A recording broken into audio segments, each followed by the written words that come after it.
একটা কথা কি জানেন, যে কোনো জিনিসই যত্নে সুন্দর থাকে। মানুষ হোক, সম্পর্ক হোক, কিংবা নিজের চুল যত্ন না নিলে ধীরে ধীরে তার সৌন্দর্য কমে যেতে থাকে। আর এই কথাটা আমি আমার নিজের জীবন থেকেই বুঝতে পেরেছি।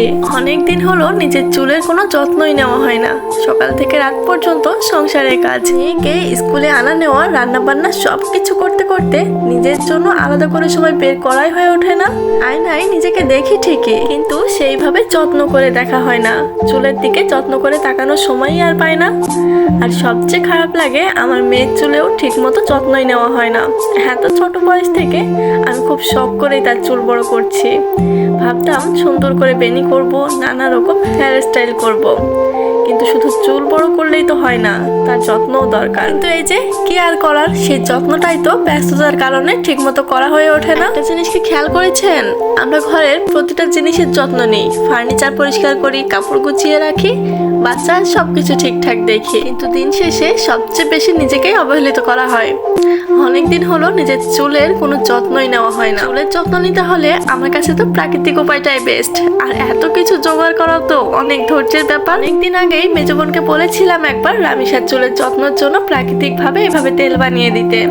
সেও সময়ের জন্য বানাতে পারেনি, তবে আজকে সময় করে এভাবে বানিয়ে দিয়েছে। নিজের জন্য না হোক, অন্তত মেয়ের জন্য হলেও এরকম মাঝে মাঝে একটু সময় বের করতেই হবে, কারণ যত্নের কোনো বিকল্প নেই। বাজারে সবকিছুই যে খারাপ তা বলছি না, কিন্তু নিজের হাতে যত্ন করে বানানো জিনিসের মধ্যে একটা আলাদাই শান্তি থাকে। মনে হয় এতে ভালোবাসাটাও মিশে থাকে।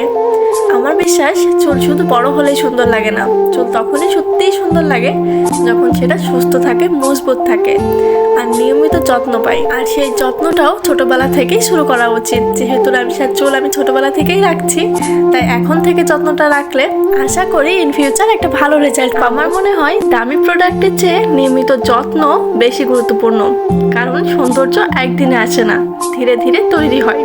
আর সেই সৌন্দর্যের পিছনে থাকে ধৈর্য, ভালোবাসা আর নিয়মিত যত্ন। আপনারাও যদি আমার মতো এতটাই ব্যস্ত থাকেন, তাহলে নিজের জন্য অন্তত একটু সময় রাখবেন।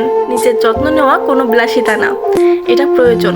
আর আমাদের ছোট ছোট বাচ্চাদেরও ছোটবেলা থেকে যত্নের অভ্যাস গড়ে তোলা উচিত। আজকের এই তেল বানানোর উদ্দেশ্য শুধু চুল সুন্দর করা না, বরং নিজের কাছে একটা প্রতিশ্রুতি। এবার থেকে সপ্তাহে অন্তত একদিন হলেও নিজের আর নিজের মেয়ের চুলের যত্ন নেব। অল্প সময় হলেও নিয়মিত যত্নই সবচেয়ে বড় বিষয়। আর এই যে আমার তেল বানানো অলমোস্ট রেডি। এখন এগুলো ঠান্ডা করে চেকে নিলে রেডি হয়ে যাবে সুন্দর একটা তেল। শেষে একটা কথাই বলবো, যে কোনো জিনিসই যত্নে সুন্দর থাকে। তাই নিজেকে ভালোবাসুন, নিজের যত্ন নিন। আর যাদের সবচেয়ে বেশি ভালোবাসেন তাদেরও যত্ন নিতে কখনো ভুলবেন না। তাহলে চেহারার সাথে সাথে মনও ভালো থাকবে।